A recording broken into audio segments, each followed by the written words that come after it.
les filles sur Instagram, j'espère que vous allez toutes bien et je suis super contente de vous retrouver ce soir pour un live sur comment fixer tes prix. Et c'est une question qui est super importante pour votre entreprise parce que vos prix, ils vont vraiment définir plusieurs choses, donc on va attaquer tout de suite. J'espère que tu es prête. N'hésitez pas à me mettre des questions dans les commentaires. Je pourrai y répondre à la fin du live. Voilà, j'espère que vous allez bien. Merci de me rejoindre. Alors, on va attaquer tout de suite. Donc, comment fixer ses prix quand tu es créatrice? Donc, je vais m'aider de mes petites notes comme d'habitude. Et donc, je vais t'expliquer comment faire pour développer, donc pour connaître le prix juste pour tes créations. En sachant que le prix que tu vas fixer, il va déterminer tes ventes, ta rentabilité et ton marketing. Donc c'est vraiment au cœur, ça doit être vraiment au cœur de tes préoccupations. Alors, le dilemme des prix, c'est que tu veux pas vendre trop peu cher parce que tu veux gagner de l'argent et tu veux pas non plus vendre trop cher parce que tu veux pas faire fuir tes clients. Ok? Donc, je pense que tu l'avais déjà compris que c'est pas évident de trouver le prix juste. Pour définir tes prix, tu vas donc trouver un équilibre assez fin et je vais t'expliquer en fait les différentes façons de trouver son prix. Je te dirais que ça va dépendre de ce que tu fais évidemment et je pense qu'il y a deux grandes familles d'articles en fait que tu fais et selon ces deux familles, ça va être différent. Donc, la première famille des produits, c'est si tu fais des produits qui ont déjà un grand marché qui est très développé, donc avec beaucoup de demandes et beaucoup d'offres. Alors, c'était mon cas à moi, parce que moi, je m'appelle Violette, j'avais une marque de créatrice pendant plusieurs années, j'en ai vécu, et moi, je vendais des tote bags, et j'en ai envoyé des milliers dans le monde entier. Donc moi, mon marché, il était très très développé, il y avait beaucoup d'offres, et il y avait beaucoup de demandes. Ça peut être ton cas aussi, si tu fais par exemple des lingettes démaquillantes. Voilà, on en voit beaucoup en ce moment. Il y a beaucoup d'offres et il y a beaucoup de demandes. Alors, si tu fais partie de cette première famille, tu as,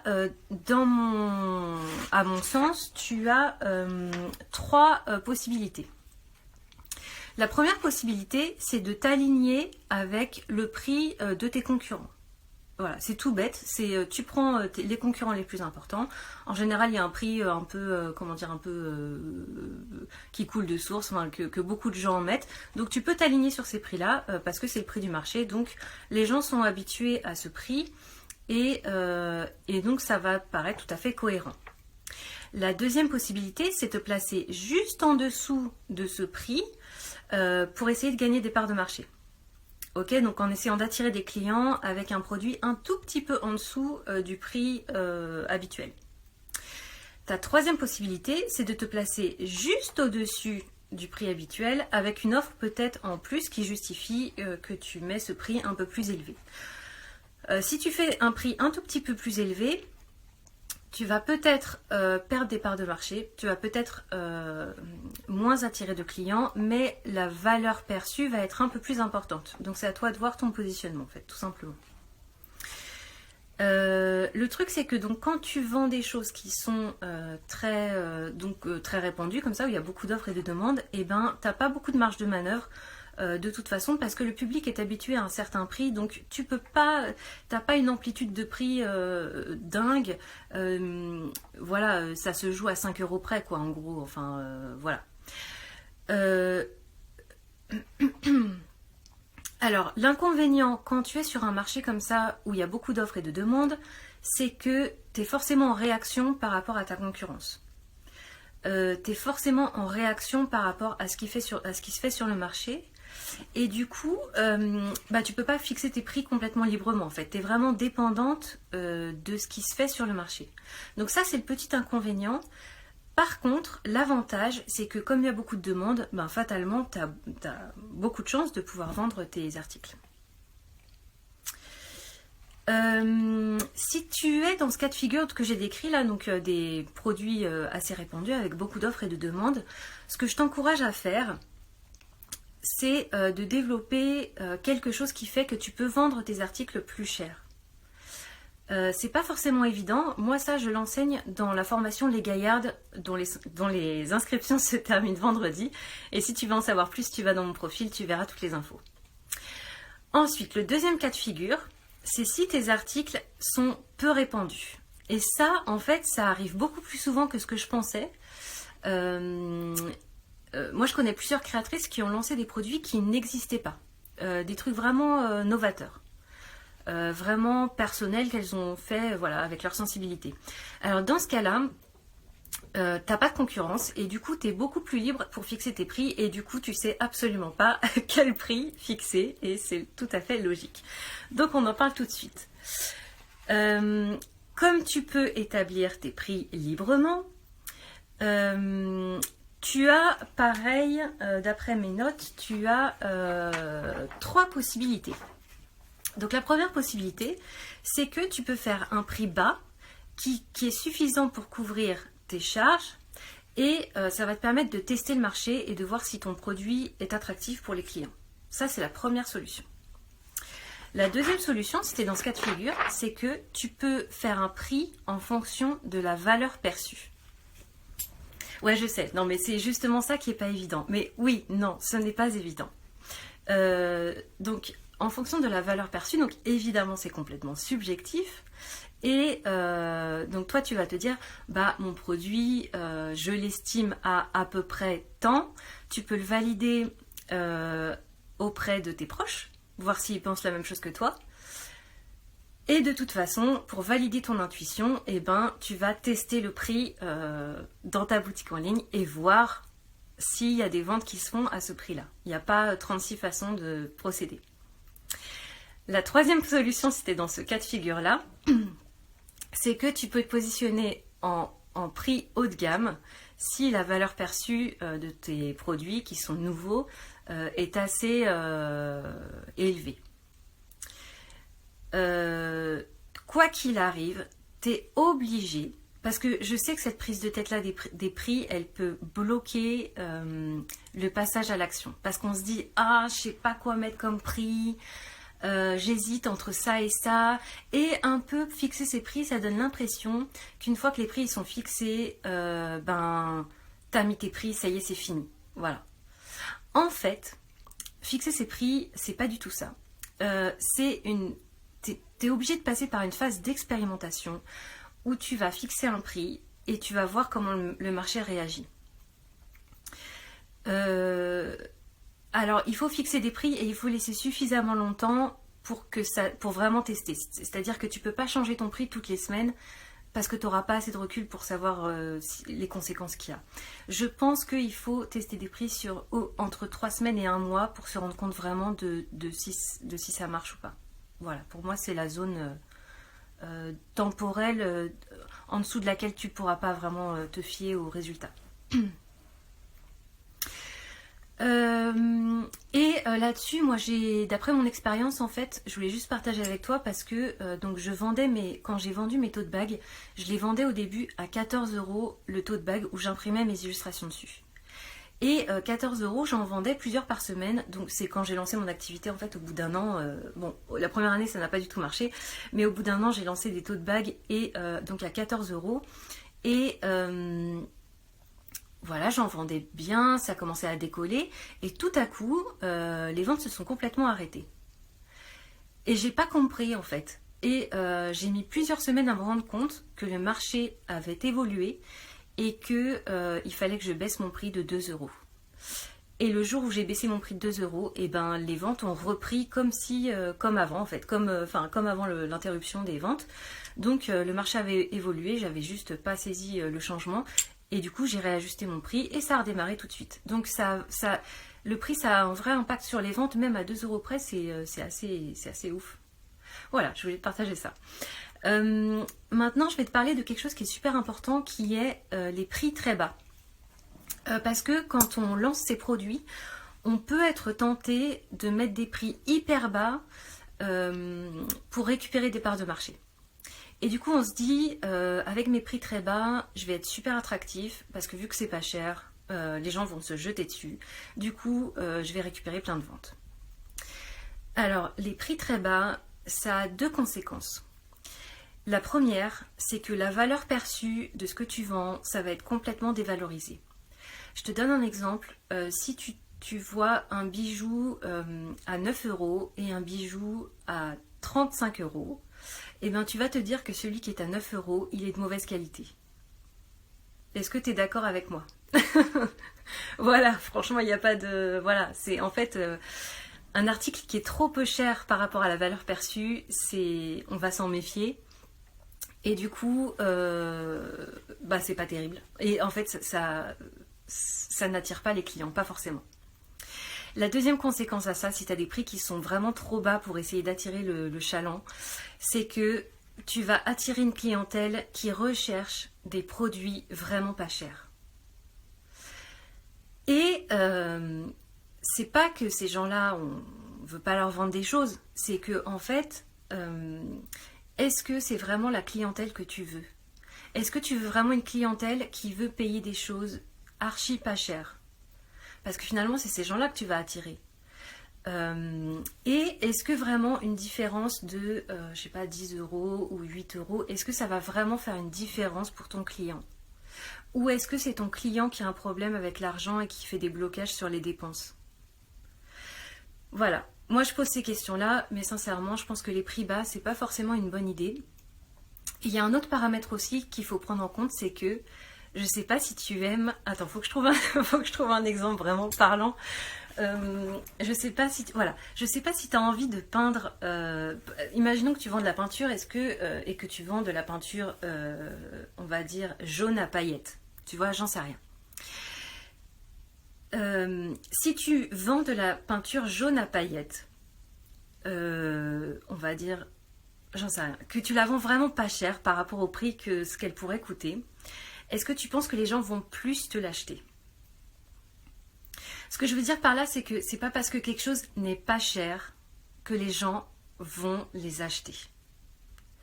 C'est tout le problème de se dire... Enfin, moi je rencontre ce cas de figure-là tout le temps en fait. C'est le truc de se dire, je vais vendre mon truc vraiment pas cher, comme ça les clients vont se ruer dessus. Mais ça dépend parce qu'en fait, si tes articles ne sont pas attractifs, c'est pas parce que c'est pas cher que les gens vont les acheter.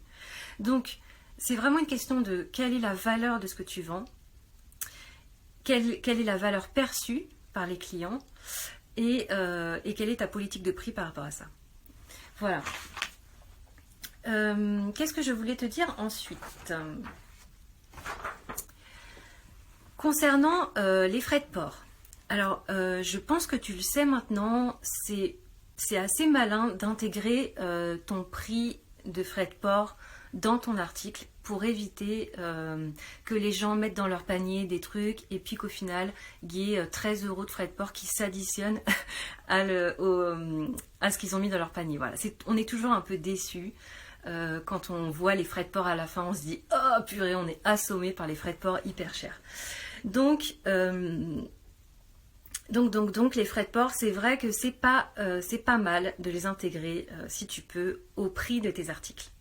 Alors, on m'a posé la question cet après-midi, on m'a dit pour ton live ce soir par rapport au prix, est-ce que tu peux m'en dire plus parce que je ne sais pas comment fixer mes prix vers la France ou vers l'international parce que si j'intègre un prix de frais de port pour la France dans mon article, c'est pas du tout le même prix que si j'envoie aux États-Unis. Et c'est vrai. C'est vrai que là, les prix de la poste, ils ont beaucoup augmenté quand on envoie dans d'autres pays. Surtout, en fait, la différence, elle se fait surtout si tu as des articles qui sont lourds et qui ne rentrent pas dans l'ouverture des boîtes aux lettres. Donc, si tes articles ils sont volumineux et lourds, c'est clair qu'il vaut mieux ne pas intégrer tes frais de port dans tes prix de tes articles et faire tes frais de port en fonction des destinations de tes clients. Si tes articles sont plutôt légers et rentrent dans les boîtes aux lettres, par exemple les pochettes en tissu, par exemple les lingettes lavables, etc., eh bien... là, t'as pas une énorme différence quand tu les envoies à l'international. Oh, je commence à avoir froid en fait, je crois que je vais enfiler un pull après. Il n'y a pas une grande différence quand tu envoies à l'international. Et en fait, ce que tu peux faire, c'est fixer un prix, je veux dire, tu te donnes par exemple 3 euros de frais de port que tu intègres dans ton prix de vente. Et tu vas vite voir au fil des semaines et au fil des ventes si tu te mets à vendre beaucoup à l'international. À ce moment-là, il sera toujours temps d'ajouter un peu de marge en plus sur ton prix pour pouvoir comprendre les frais de port à l'international dedans.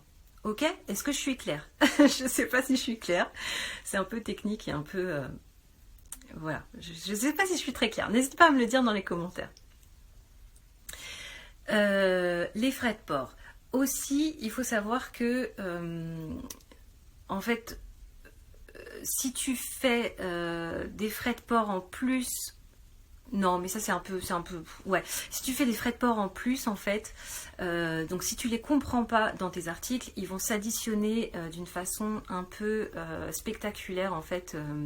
Par exemple, si tu vends des bijoux et que tu rajoutes 5 € de frais de port pour chaque bijou, et ben si une personne te prend 4 bijoux, ça va lui faire 20 € de frais de port, donc c'est un peu, tu vois, voilà, c'est un peu démesuré. Donc il faut aussi avoir ça en tête que si tu n'intègres pas les frais de port dans tes articles, qu'est-ce qui se passe si les gens t'en achètent plusieurs? Voilà, faut se poser la question.